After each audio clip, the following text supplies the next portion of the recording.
Welcome to our first edition, actually, of ShiftED podcasts that Learn Quebec has been doing over the last few years. This episode, I have some wonderful guests that are going to talk to us a little bit about coding and programming and the future thereof. I'd like to welcome Brian Silverman and Artemis Papert to ShiftED today. Hi, guys. How you doing? Good. We're doing good. Excellent. Nice. Yeah, it's nice to hear from you guys. It's been a while that we haven't had a chat, and I thought that it'd be really cool to kind of reach out to you guys and just have a touch base on how the community, our community's doing. And I thought that it would be really fun to kind of hear your guys' perspectives a little bit on, programming, coding in kind of our educational sphere. But I kind of wanted to start off by asking you guys, I often get this question when I go into schools and when I'm talking with teachers of the difference between what coding and programming is. And I never really have a good answer. Do you guys have an answer for that? I don't think I have a good answer. I'm old enough that when I first saw a computer and did a first program, programming was the only word around. Right. At some level, I think it's just semantics. But there's a lot of initiatives. They say coding for kids rather than programming for kids. Brian, you may want to say some more. Yeah, it's funny though, because actually having two words for overlapping things is always a little bit of confusing, which I guess is why people are asking you that. Yeah. Well, I don't have a good definition. Here's a bad definition. Okay. Some people, when they're grown-ups, you ask what they do with their lives, and they say, I'm a programmer. Right. The activity that those guys are doing is programming. All other uses of programming, coding, scripting, pick any word you want, are not programming. So it may make sense to actually have one word to mean the professional skill and another word to mean the superpower that you get by knowing how to do it well. Oh, interesting. I like that. But similarly, if you wanted to have another analogy about writing, you do writing, whether you're a Nobel Prize winner of literature, Pulitzer Prize winner of literature. Well, what are you? You're a writer. You write poems just for yourself, and you're also a writer. So it's for writing we don't have two words, one for the professional skill and one for the everyday hobby exploring skill. Right. But for talking to a computer, telling the computer to do something, we have coding and we have programming, which I think it's an interesting thing culturally, how we evolved two words for that, but not for other things. Yeah, I hear you. So I can say, if you're talking about programming or coding with students, you can interchange the two. I would. But not everybody would. Yeah, I kind of would, but maybe a little bit later, we should say that the people who are designing the experiences for kids should be pretty clear about the fact that there's two different things going on. Right, exactly. Interesting. So let's rewind a little bit, guys, to your first experiences. Now, I know that you both have been in the tech stratosphere for quite a while in education, in getting technology and integration and making education more adaptable to the modern day world tech wise. But think back to when you guys first were starting. What was the first exciting things that you guys were doing with computers when you were first starting your journey? So the thing is we've been at this for a long time, but that's balanced off by the fact that surprisingly we got old. So when I was a kid, computers kind of weren't really in the world for real people. Computers then were sort of like the space program now. something that lots of little kids were really enthusiastic about, but it was kind of distant. You'd kind of see it in science fiction and films and, documentaries and things, but the whole notion of actually having access to a computer was pretty foreign. And that, actually having access to computers is something that, like in my life, only started when I was like 18 or 19 or so. Right. And what were the kinds of first things you were doing, Brian, with your computer when you got it at 18, 19? Like No, the first time I got a computer, I was like 24 or 25. Okay. The first experiences that I had with computer, there's some early pre-experiences. I have an older brother, Barry, he's about 2 years older than me. And he went off to school and he started taking computer classes. And when he'd come home for holidays, he would show me his introduction to Fortran books. And I thought they were intriguing in a way that I would not find intriguing now. And it turned out that Barry managed to, my father at the time was working with a real estate company. Barry managed to convince the real estate company to use computers to help sell houses. So the company put together a system where nothing that would be surprising now, but it was really surprising back in the early 70s.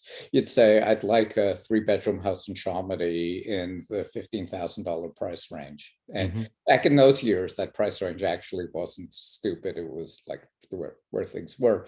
Right. So Barry got involved with the company putting the code together, and I ended up getting a summer job or two and following along. So the first experiences I had in programming was data entry for a real estate company, where the system happened to run a crude version of BASIC and also a language called a programming language. I can say a bit more, but let's Artemis first for a bit. Yeah, first time I saw a computer was, first time I remember seeing a computer, I was 10 years old. I was at the artificial intelligence building at MIT with my father, and he showed me I think it was the top floor, where there was this huge floor filled with computers. Right. And the computer was as big as a refrigerator each. And I think there were different machines. Maybe it was one whole big machine. I can't even remember, but it was like air conditioned, because otherwise the thing would overheat and melt away. It was a big thing. And then on the other floors, there was those terminals where you could type things, and it would somehow communicate up there. Because at the time I had no clue, about more details than that. Right. And the language I was, that those machines used, the machines I was shown the Logo programming language back then. Great. What was that, Artemis, the Logo programming? Because I think a lot of teachers and students, they might have heard of it, but could you what was the Logo premise? What was its main functioning as a operating system? So the idea was, at the time, there was nothing like, hour of coding for children. The idea that the child could use a computer was completely considered total science fiction. Right. Happened to be Cynthia Solomon, Seymour Papert, and Danny Forsythe that decided, having a programming language for children, that would be something good to do. So they worked on making something that, at the time in the 60s, what Seymour Papert would like to say is he wanted a language that was simple enough for a 5-year-old to use and powerful enough for a professional programmer to use. Happens at the time, it wasn't totally stupid to think of a language that could fit those two poles. Now it's the complexity of professional programming became so complex that it's way harder to have something that is, can span both ends of the spectrum. But at the time, it was, Logo started before there was screens for the computer. It's all done by teletype. It was you printed on sheets of paper, and Logo became to be known for the turtle and turtle geometry. Right. But at the beginning, it was more list manipulations. Right. And then afterwards, the first thing that came, being able to draw with Logo, was what we call the floor turtles. Right. So it was big things on wheels, attached by a cable to a computer, to a machine, and they had a pen, real pen in there.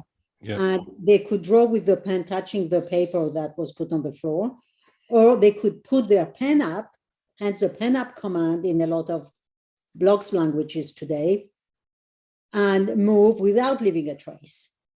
Right. Right. And a lot of things that were being done at the time was a lot of geometrical patterns, and that was, something that a lot of children found exciting and interesting. Right. It's interesting too that, I mean, when I work with students as well, we do something similar now in Scratch that has kind of brought that to its next level. And also with your turtle art, which we've played with tons of students, where you need a screen, but it's doing, it's creating forms and shapes through code, which I always thought when I brought it into students that, oh, this might be too complicated. And to my surprise, I could bring it into a grade 1 class, your turtle art, and I would get kids creating these things that were just outstanding with very, very little instruction. They were just seemed able to just pick it up. Brian, could you talk a little bit to that about when you guys first were bringing out turtle art and the response that it got? Because it is that evolution from Logo, correct? Well, would it be okay if I continue to answer the last question first? Yes, absolutely. This is very consistent with what you're saying, in that if the thing that you're doing is about programming, about coding, then it's less exciting than if the thing that you're doing is being engaged in some project for which coding or programming is the material rather than the end. Right. So when you asked about my first experiences with this, the things that I mentioned, it really then it was just about itself. The first 2 projects that I did were the last one that I did on my father's computer is we implemented Conway's game of life, and very, very interesting thing. You look it up. There's all sorts of stuff about it. Okay. And then I went off to school, and I wanted to take a computer programming class, and it turned out that the only one that was easily available was in Fortran. So when I told my friends who all worked at the Logo Lab that I was taking a Fortran course, when they stopped laughing, they suggested that what we should do is there's an extension of tic-tac-toe, which is like polar tic-tac-toe. They suggest that they'll write their program in Logo and I'll write my program in Fortran, and we can play them against each other. Now, it turned out that the Logo gang won, but I was outnumbered 3-1, so it wasn't really that. But after that, many projects that I did were in Logo because all my friends work in Logo Lab. So, was Fortran's life very short-lived? No, no. Fortran, in my life it was, but Fortran came out in '59, and it's still being used by scientists everywhere. Oh, wow. Fortran is, it's kind of the lingua franca of big models in science. Okay. So, it never really went away, but it is a very different domain. But, the beginnings of turtle art is what I think, and, Artemis actually had a real role in this. Logo was about a lot of things, but one of the things it was about that it wasn't solely about was making art with code. So what we did with Turtle Art is, rather than trying to make a bit of software that could be anything, we decided instead to make a bit of software that was something. And that particular something was really focused on static 2-dimensional images that are of artistic value, at least to the creator. So when Brian first showed me turtle art, he said, I wanted to bring back turtle geometry because I've been rereading the AI memos, and they are just great. So I wanted to create something that could bring those back to life again. Oh. So he shows me turtle art, and then he said, with my colleague Palabonta, we're not quite sure if it's about math, about geometry, about art. After using the software for 10 minutes, I said, what a dumb question. It's obviously about art. What else do you want it to be about? Right. Then I'm an artist. So, and I use turtle art for a lot of my artwork. Yeah. And I see it, and there's a big debate in the art world. If you're using codes or programming, whatever you want to call it, is it real art? And I want to tell those people, look, when I use a brush and acrylic paint, it's about art. It's not about the acrylic and the brush. Yes, of course, the medium I'm using will allow me to do certain things I can do in acrylic that I cannot do in watercolor or with pastels or with crayons. But, it's still art. It's still me, the artist, making all the artistic decisions. It's not the paint making the decisions for me.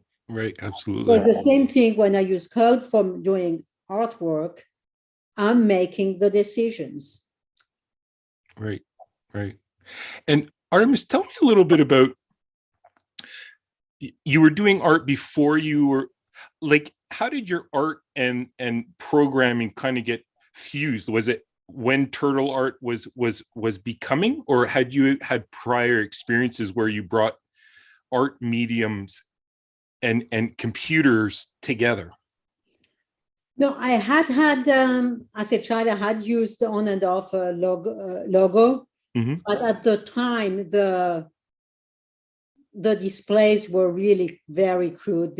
One day we had this big revolution. You could have 8 colors on the screen or something. And the resolution of the screen was like, you could see the pixels that were nearly, millimeters by millimeter square. I'm exaggerating a little bit, but it's and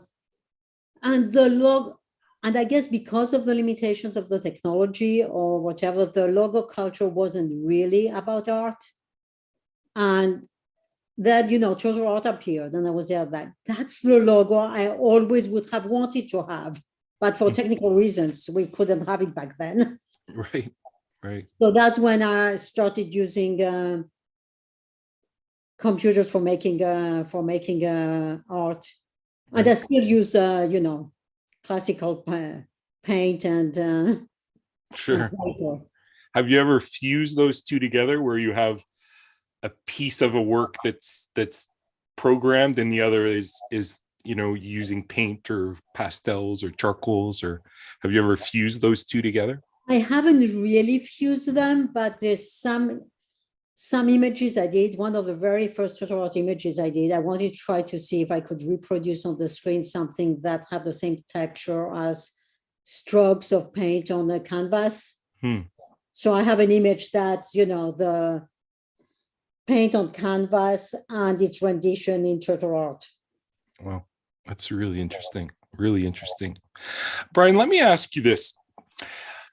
I always talk, when I'm talking with teachers, about that eventually the technology becomes invisible.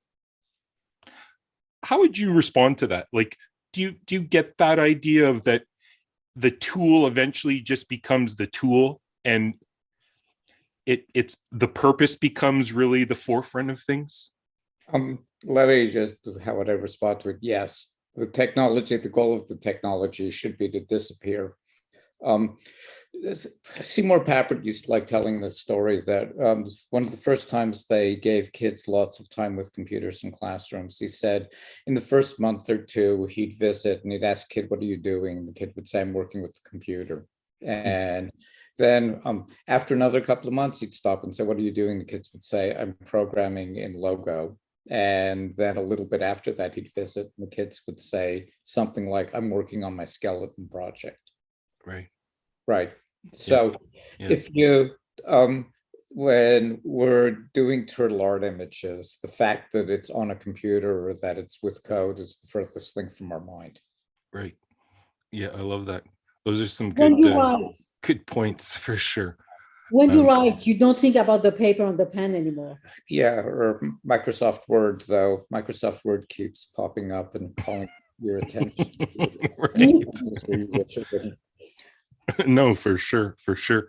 So bringing it back maybe a little bit in more depths into the educational system, why is it important for programming in education? I mean, Quebec seems to be lagging a little bit behind other provinces where they're actually making a conscious decision of bringing programming in. Why is that important in 2021 that all kids are exposed to this form of literacy, really? Why is it important? There's been a debate in education that's lasted maybe 5 years, maybe 2,000 years about learning through didactic means versus a project approach to learning. One of the things that computers and coding allow you to do is provide a project approach to math and science in a way that isn't really possible without them. So the real reason that it's important is a lot of us, I think everybody in this call believes that a project approach to education is what we should be going for. Mm-hmm. And if you're buying into a project approach, you can push it further in the maths and sciences if you have computational power. Right, right. I think that too is one of the trickier parts for some teachers, particularly in our math and our science, where it's very content oriented, have a difficulty seeing how they can integrate it into a class where they know they have to cover certain amounts of materials. What would your replies be to a science teacher saying, yeah, programming, just I don't have time for it, doesn't fit in science? What would be your retort to a comment like that? Depending on how polite I was feeling, it may be you don't have time to not do it. It may be that if what you're trying to do is get kids to get a feeling for the process of science, they should wander around any science lab and see what people are doing that minute. Right. Right. And the answer is probably for a fair chunk of them, what they're doing is something to do with computation. Right. Right. You keep mentioning computation, and I love the idea of computational thinking. And can you guys give a little Cole's note on what is computational thinking? Like, what's the basis of that? Like, and why is that something that should be on education's radar? It's funny though, because you're asking the question about computational thinking, and I think I said computation rather than computational thinking, because the phrase computational thinking has been having a definition that's been bounced around, and a lot of people are using it to mean a lot of different things. Right. Now, for computation, if I could be so bold, computation is to the 21st century what mathematics was to the 20th century. As in, mathematics was a descriptive language for describing all sorts of things in math itself and in science. Computation is kind of a superset of that. It's mathematics, a representational system as powerful as mathematics with a better established notion of time. Now, I don't know if the question is what I would say to the math teacher, or if I said to the school principal who said, we don't have time to teach computation, I'd say, well, it's simple. Replace the math curriculum. Great. What would that look like? Like, if we push that one step further, like how would that practically look like if we? Well, for little kids, it would probably look like the environments that were described by Papert and Solomon in their early logo memos. And, it's again, this is getting back to the point we touched on just a few minutes ago. The real change in thinking is moving from a knowledge-based approach to more of a project approach. Right. Yeah. Right. So what it would look like is kids working on projects that were idea rich. Yes. And the other thing you hear, we're in the middle of a pandemic now, and you hear on the news reports, we had the model we have about, if we do this, the results will be that. If we do this, the model we have about, how many hospital beds are going to be taken, how many people are going to get infected, and whatever, the models didn't just, come out of thin air. Someone sat in front of a computer put some data in the computer, got the computer to do some number crunching, and came out with a solution. Right. Yeah. If you had some experience yourself about having done anything even remotely similar with a computer, you know that it's not, there's not any pure magic to it. There's some rational thinking behind it. There's some, it's going to be your model is going to be as good as the people doing the model are going to be. Right. And I think it makes people more informed citizens, or give the people the power to be more informed citizens. Right. Even if, I don't have myself the skills to do all that, at least I can have the skills to have some about critical thinking about whatever is given to me. Okay, this I know I can go and get more information about. Right. This, Yeah, because I know I need to trust the person doing it because it's way beyond what I'll be able to learn in any sensible amount of time. Okay, what are the hints that, okay, yes, I can trust you. It's okay, I'll believe what you're telling me. Yeah, or no, I don't trust you because, there's something that, doesn't quite seem sensible to me. Right. Do you think that all students are capable of programming? Like, I mean, is it a universal skill that all students should be able to access? Maybe the right answer to that is we should think of it as the fourth R. And I'm just saying the fourth R that's got as many R's in it as reading and writing, right? Right. Sorry, reading and arithmetic, writing and arithmetic. Right. The thing is if you ask the question of are all students capable of the previous three R's, I'm not sure what the right answer is. Is at a younger age, absolutely. When you move into more advanced levels, the kids who are into it may do better than the kids that aren't. But at a simple level, yeah. Everybody should be exposed to it. Is Right. it going to be to everybody's taste? That's a different question. Right. Is it large enough though that we can get a vast variety of students into programming? Like, it's expansive enough to be able that everybody can find an avenue into it? Do you think that that's a legitimate statement? Well, it's more like is the category of projects that we'd like kids to be working on that would benefit by having some, computational enhancement broad enough that there's something for everybody. I think to that I'd say yes. Right. I agree with that. Yeah, it kind of brings me like, I don't remember the date of it, but I remember Seymour and Cynthia, I believe. Remember they put that 10 things to do with a computer back, 20 things. or 20 things. Yeah, Gary Snager just came out with a volume with a reprint of the paper and dozens of commentaries on it. Right. And do you think that those projects that were presented in that paper, I don't know, or I don't remember the date, but I know it was like 60s, 70s, around there. It was 50 years ago. Yeah, I think it was 50 years ago. Yeah, Wow. no, I think it was 72 because I think Gary wanted to have the book out for the 50th anniversary. What was really funny is through the 80s and 90s and all, we kept tracking how many of those 20 things became possible. And I think at this point in time, all of them. Right. But it's like back in the mid 80s, it was only like a third of them. So, technology is marching on. Yes, absolutely.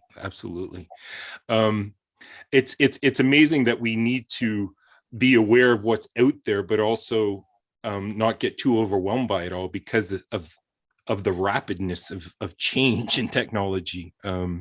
It seems like there's a new thing out there every school year, rather than just kind of keeping it focused on project based and using it again as a tool.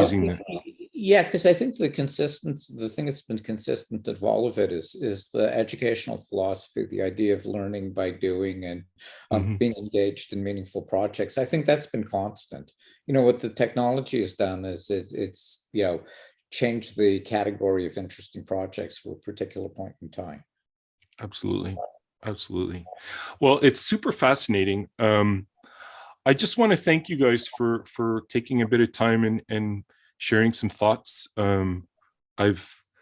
Every time I do these podcasts with our community, I leave with a ton more questions and thoughts and ideas. So I really appreciate your both of you, your words. And I just want to thank you. And I hope that we see each other soon, and that you both have a wonderful holiday season and a great new year.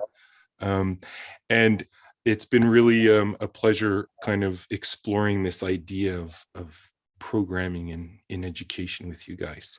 And my final question I'd love to, if we put our hats of the future on, where do you see all this going?